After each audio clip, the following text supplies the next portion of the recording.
guys, welcome to another fun session of learning with prep class. I am BC.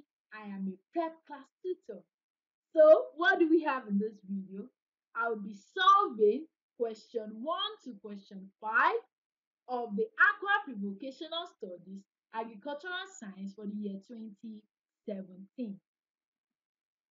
Subscribe to our channel, like and comment on our videos, share this link with your friends as well. Help them to prepare for their exams too.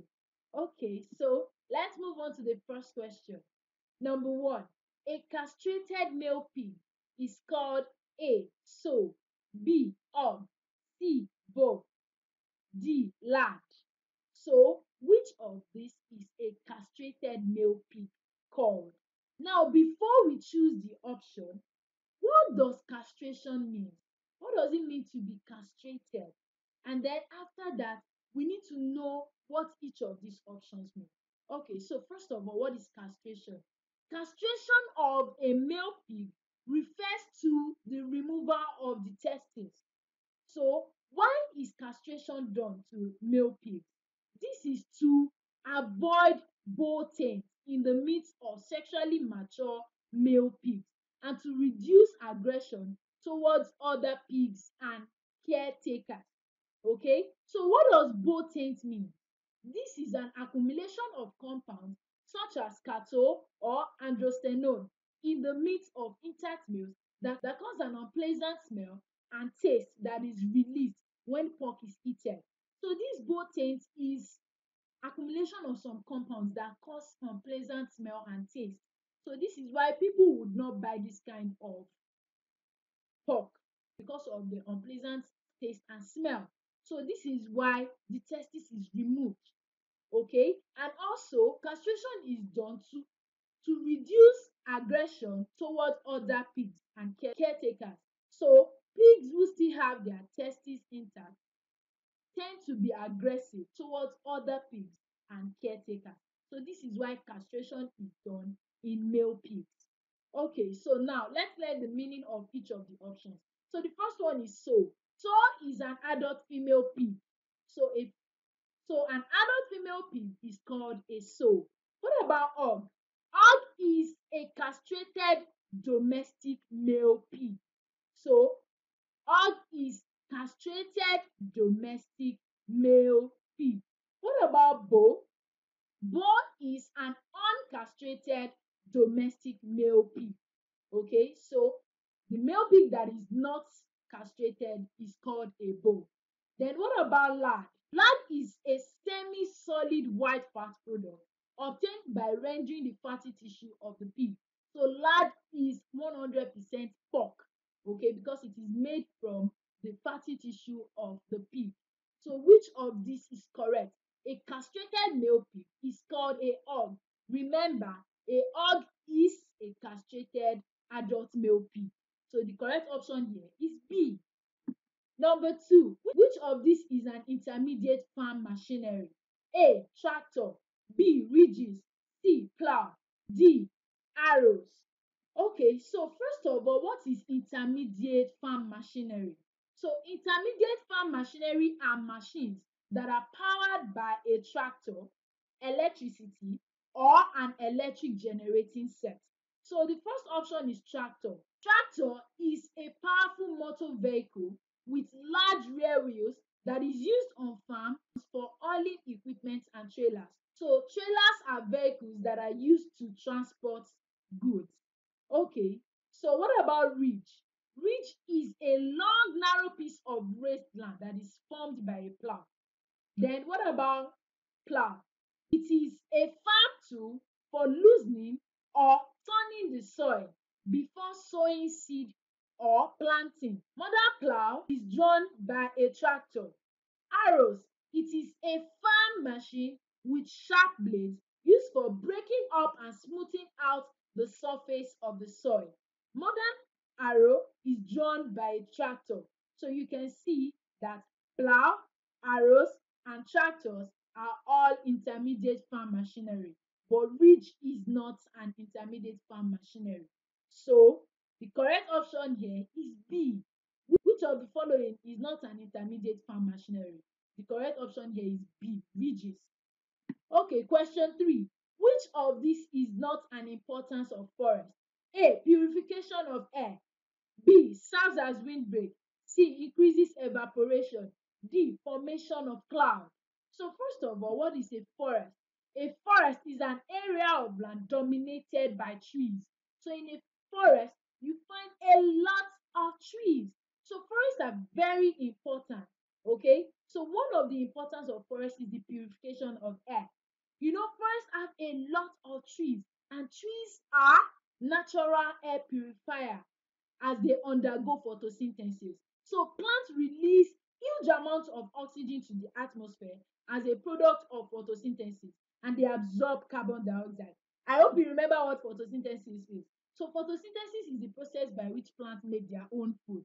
So by doing this, they release a lot of oxygen to the atmosphere and they absorb carbon dioxide. So they do not only absorb carbon dioxide, they also help in removing harmful particles and pollutants in the air, such as nitrogen oxide. So these forests help in purifying the air. So purification of air is an importance of forest. So the next option is serve as windbreak. What are windbreaks? Windbreaks are rows of trees or shrubs that reduce the force of the wind. Okay, so they can reduce soil erosion, increase crop yield, and protect livestock from heat and cold. They also create a habitat for wildlife. For example, animals like lions, tigers that live in the forest. So that is their habitat. So forests create a habitat for wildlife. So windbreaks can also be sources of wood and food. So you can get wood from these trees. You can get fruits from the trees as well. So serve as windbreak. This is an importance of forest. Okay, the next option is increases evaporation. Evaporation is the process by which water changes from liquid to vapor.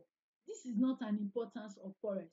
So this is the answer. But the last option there says formation of cloud. Do you know that forests help in formation of cloud? How is this done? Forests take up water from the soil through their roots and release water vapor into the air through transpiration. Okay, this water vapor in the air helps in the formation of clouds and bring about rainfall.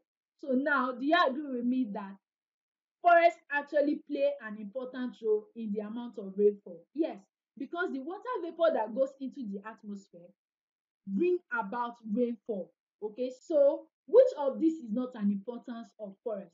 Purification of air, serving as windbreak, formation of cloud, these are all importance of forest. But increasing evaporation is not an importance of forest. So the correct option here is C. Question 4. Which of these groups of animals possesses 4 stomach chambers? A. Goat, sheep, and pig. B. Cattle, sheep, and goats. C. Pig, rabbit, and poultry. D. Poultry, rabbit, and pig. So first of all, what kind of animals possess 4 chambers? So the animals that possess 4 stomach chambers are known as ruminant animals. So that's the name they are called. They are ruminant animals. They are herbivorous animals that have a unique digestive system. So instead of one compartment to the stomach, they have 4.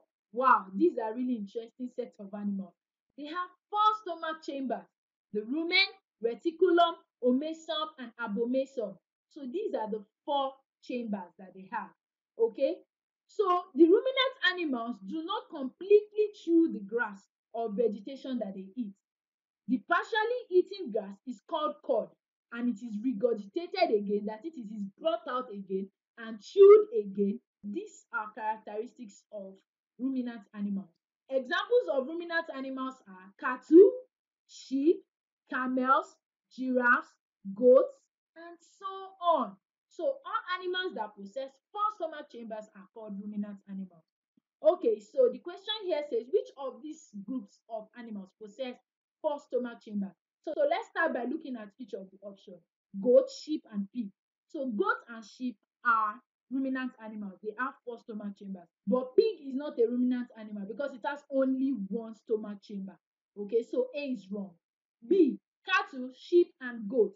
These are all ruminant animals because they have four stomach chambers. What about C? Pig, rabbit, and poultry. All of these are non-ruminant animals. They have just one stomach chamber. Then D, poultry, rabbit, and pig. These are all non-ruminant animals because they have just one stomach chamber.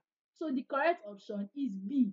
The group of animals that possess four chambers is cattle, sheep, and goats. So let's answer the last question, question 5. The bending of a mature branch or shoot to the ground without breaking for purpose of propagation is called dash. A. Layering. B. Grafting. C. Budding. D. Cutting. So first of all, we need to find out the meaning of propagation, and then also we'll find out the meaning of each of the options here to find the correct one. Okay, so what is propagation? Propagation is the process of creating new plants. So the process of creating new plants is referred to as propagation. So the first option there is layering. What does this mean? This is the development of roots on a stem while the stem is still attached to the parent plant. So the stem is bent down and the target region is buried in the soil. Okay, so this is layering. Now, let's look at the second option, grafting. Grafting is a horticultural technique whereby tissues of plants are joined so as to continue their growth together. So they continue their growth together as one plant. Okay, budding. Budding is a modified form of grafting in which a plant bud is inserted into the stem of a rootstock plant. This can create a kind of tree that has many fruits, many different kinds of fruits. So this might seem unbelievable or fake looking at a tree with different kind of fruits, okay, but this is possible by using the budding propagation technique. So then the next one is cutting.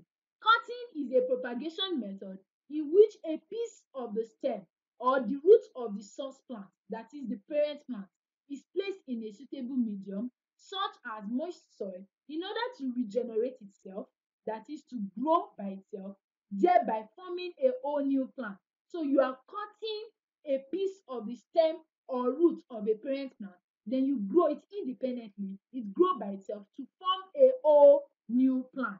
So now, which of the options is correct? The bending of a mature branch or shoot down to the ground without breaking for the purpose of propagation is called layering. So that is the correct option, layering. Okay, so the correct option here is A. So you can see that agricultural science is actually very interesting, right?